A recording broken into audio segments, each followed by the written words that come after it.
Tuhan adalah gembalaku,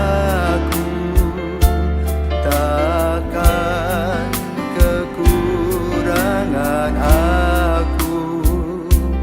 Dia membaringkan aku di padang berumput hijau.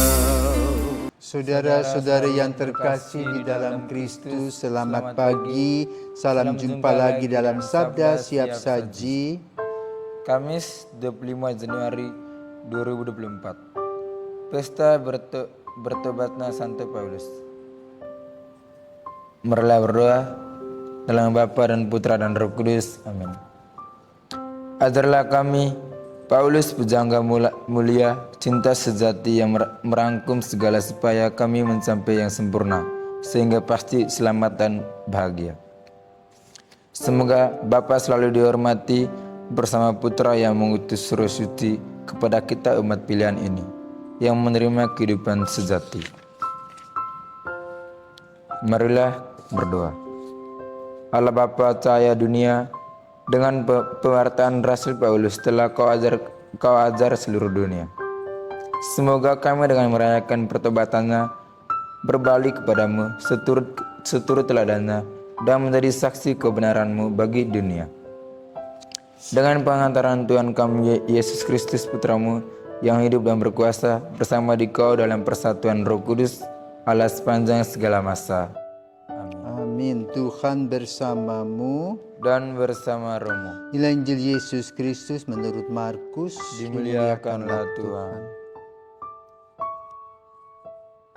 Markus 16 ayat 15 sampai dengan 18.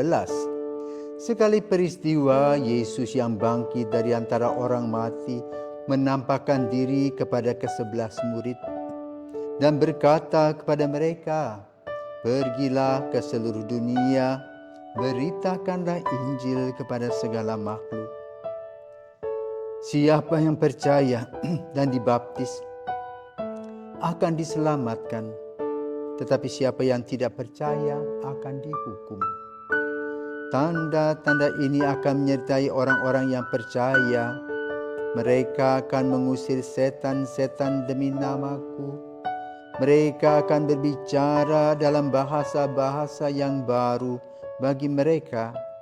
Mereka akan memegang ular dan sekalipun meminum racun maut, mereka tidak akan mendapat celaka.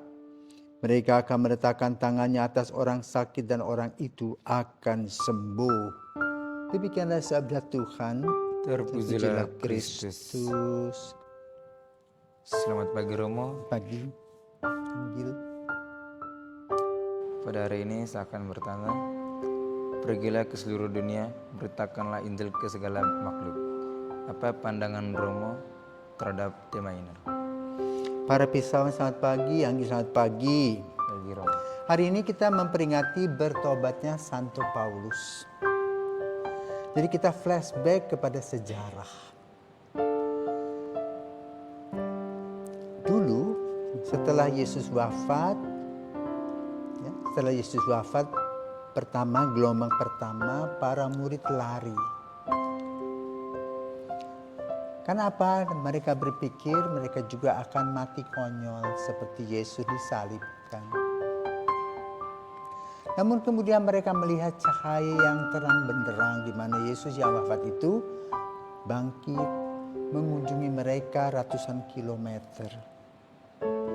Akan bersama, memberikan bukti bahwa dia hidup dalam kebangkitan. Dan inilah yang merupakan kekuatan baru bagi para murid. Maka mereka kembali dan mereka menerima risiko kalau dunia ini akan menyeret mereka seperti Yesus lagi, seperti Yesus.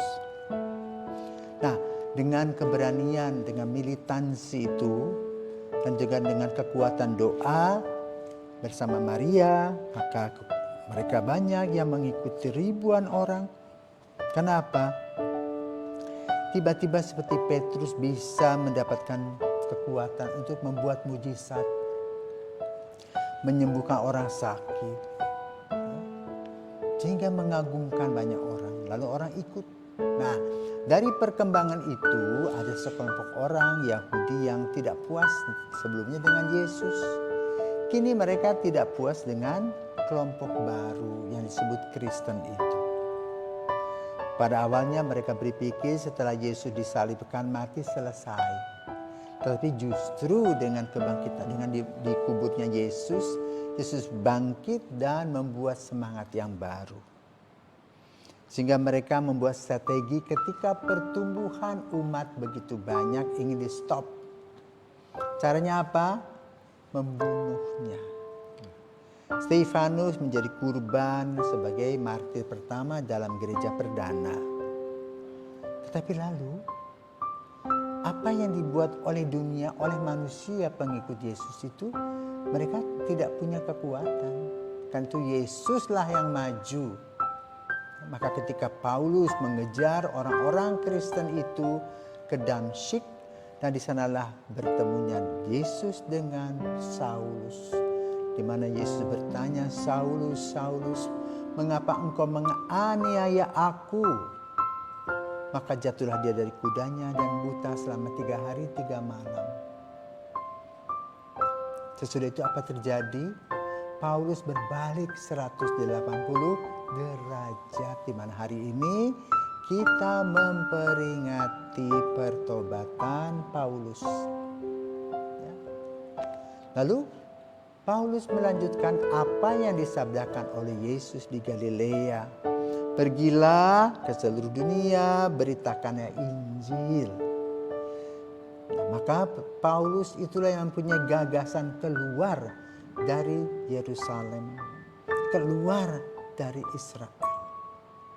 Dan bahkan dia berkeliling ke pusat dunia yaitu Roma selama 3 tahun. Dan setelah dia merasa mapan, sudah bisa mempelajari budaya, bahasa, punya kenalan dan sebagainya, maka Paulus mengundang Petrus yang tahu hanya bahasa Ibrani. Bahasa Latin tidak dia kuasai, bahasa Yunani pun sedikit-sedikit saja. Maka kemudian gereja menjadi berpusat di Roma. Dan itu Paulus dan Petrus disebut sebagai tonggak gereja Katolik. Ini hasil pertobatan. Maka Paulus menjadi simbol para misionaris seluruh dunia. Maka kamu perhatikan seperti misalnya di Flores, ya, di Maumere. Ada seminari tinggi Rita Piret. Itu para diocesan, para calon imam keuskupan. Yang satu lagi namanya seminari tinggi Santo Paulus, Ledalero. Nah itu para misionaris yang berkeliling seluruh dunia. Ini oleh-oleh dari pesta Paulus yang bertobat pada hari ini. Tugasnya sama. Ya. Ada orang yang dipanggil secara normal. Kamu dipanggil juga oleh Tuhan secara normal, bukan sebagai anak yang ugal-ugalan seperti itu. Ya, punya motivasi. Tetapi juga ada orang-orang yang beberapa yang antik. Ya. Ada di Amerika seorang playboy jadi imam. Ya. Seorang yang antikristus jadi imam. Ya. Seorang yang free thinker tidak percaya kepada Tuhan bisa menjadi imam. Ya. Jadi Yesus ini mempunyai sifat seperti air yang mengalir. Yang paling dalam itulah yang dia isi. Karena itu karyanya, karya gerejanya tidak pernah akan habis. Walaupun sekarang kita mengalami keprihatinan di bagian barat kosong panggilan. Tetapi di bagian timur masih ada. Jadi Tuhan Yesus lalu kemudian membalik. Dulu dari barat mengirim misionaris ke timur. Sekarang dari timur ke barat. Dulu orang putih yang mengajarkan tentang Kristus. Sekarang orang-orang yang berkulit berwarna itu yang mewartakan Kristus kepada mereka. Inilah kalimat yang disampaikan, pergilah ke seluruh dunia. Beritakanlah Injil kepada segala makhluk. Siapa yang percaya dan dibaptis akan diselamatkan. Jadi orang-orang yang telah menjadi Kristen, menjadi pengikut Kristus, pada umumnya hidupnya merasa lebih nyaman dan aman. Kenapa? Yakin dan percaya bahwa Kristus adalah Sang Juru Selamat. Sebagaimana dialami oleh Paulus yang ugal-ugalan itu, kini menjadi orang yang luar biasa berubah. Bahkan dia bisa menulis surat begitu banyak yang indah tentang relasi pribadinya dengan Yesus.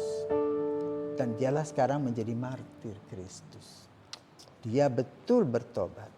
Dan sampai hari ini dikenang sebagai tonggak gereja Katolik di Roma. Santo Petrus dan Paulus, doakanlah kami. Amin.